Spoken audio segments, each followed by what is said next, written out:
15 फरवरी की बात कर लें तो 15 फरवरी को नई दिल्ली रेलवे स्टेशन पर हुए हादसे को लेकर आरपीएफ ने एक रिपोर्ट तैयार की है। आरपीएफ की जांच रिपोर्ट में खुलासा हुआ कि प्रयागराज स्पेशल ट्रेन का प्लेटफॉर्म अचानक से बदलने की घोषणा से ये भगदड़ मची थी।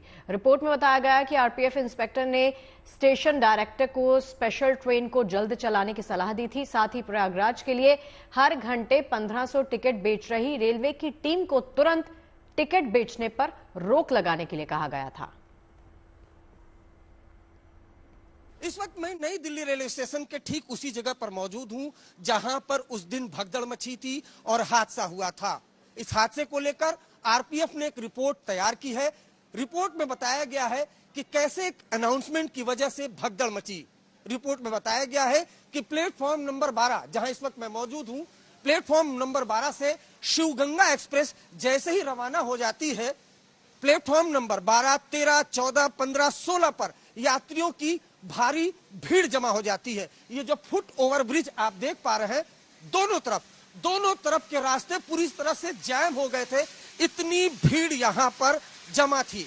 उसी दौरान 8:45 पर एक अनाउंसमेंट होता है। अनाउंसमेंट ये कि कुंभ के लिए जो स्पेशल ट्रेन है वो प्लेटफॉर्म नंबर 12 से जाएगी।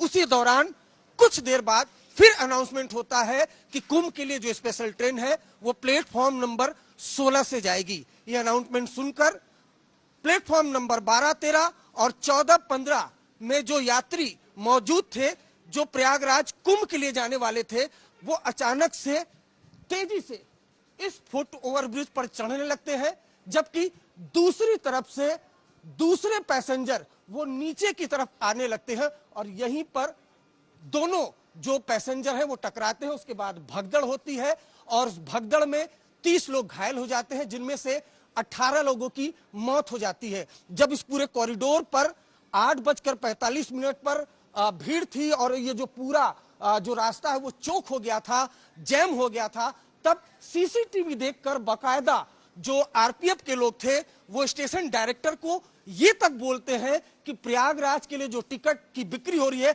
उसे तुरंत रोक दिया जाए। आरपीएफ के लोग ये भी कहते हैं कि जो कुंभ के लिए स्पेशल ट्रेन चलाई जा रही है उसको जल्द से जल्द रवाना किया जाए ताकि यहां पर जो भीड़ जमा है वो कम हो। लेकिन इसी दौरान अनाउंसमेंट होता है, कंफ्यूजन की स्थिति होती है और उसके बाद भगदड़ मच जाती है। आरपीएफ की रिपोर्ट में बताया गया है कि 8:48 पर यह पूरा हादसा हुआ था। कैमरामैन लोकेंद्र पांडे के साथ अरविंद ओझा, दिल्ली। तो नई दिल्ली रेलवे स्टेशन पर हुए हादसे के बाद रेलवे प्रशासन अलर्ट मोड में है। स्टेशन की सुरक्षा और ज्यादा कड़ी कर दी गई है। आरपीएफ के साथ साथ अब सीआरपीएफ की भी प्लेटफॉर्म और फुटओवर ब्रिज पर तैनाती कर दी गई है। एंट्री गेट पर भी सीआरपीएफ के जवानों को तैनात किया गया है। देखिए, नई दिल्ली रेलवे स्टेशन पर हादसे के बाद जो रेलवे प्रशासन है वो पूरी तरह से अलर्ट मोड पे है। अगर आप यहाँ पर देखें तो जो सीआरपीएफ के जवान हैं उनकी यहाँ पर तैनाती कर दी गई है। जो दिल्ली पुलिस के जो जवान हैं उनकी यहाँ पर तैनाती कर दी गई है और अलग अलग जगहों पर अगर सामने की तरफ कैमरा पर्सन जूम करके दिखाएं तो तमाम जो प्लेटफॉर्म है, फुट ओवर ब्रिज है, वहां पर आपको सीआरपीएफ के जो जवान हैं वो दिखाई दे रहे होंगे। तो हादसे के बाद खास तौर से जो प्लेटफॉर्म नंबर 13, 14 था वहां पर आरपीएफ के जवान हैं, उसके अलावा सीआरपीएफ के जवान हैं, सबकी तैनाती कर दी गई। हम दूसरी तरफ की आपको अगर तस्वीरें दिखाएं यहाँ पर तो ये देखिए, ये जो प्लेटफॉर्म नंबर खास तौर से जहां भगदड़ हुई थी 14, 15, वहां पर भी आएंगे तो तमाम जगहों पर जो सीआरपीएफ के जवान हैं, जो आरपीएफ के जवान हैं, वो चहलकदमी आपको करते हुए दिखाई देंगे। देखिए, आरपीएफ का ये जवान है।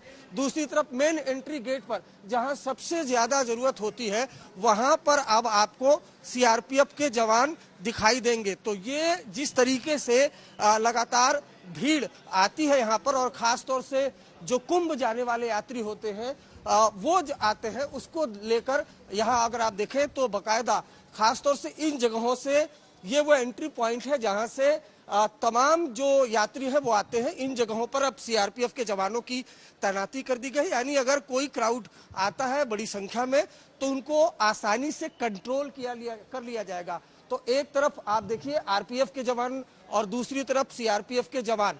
तो अब ये जवान पूरी तरह से 24 घंटे अलग अलग शिफ्ट में यहाँ पर मौजूद रहेंगे सुरक्षा व्यवस्था के लिए। कैमरामैन लोकेंद्र के साथ अरविंद ओझा, दिल्ली।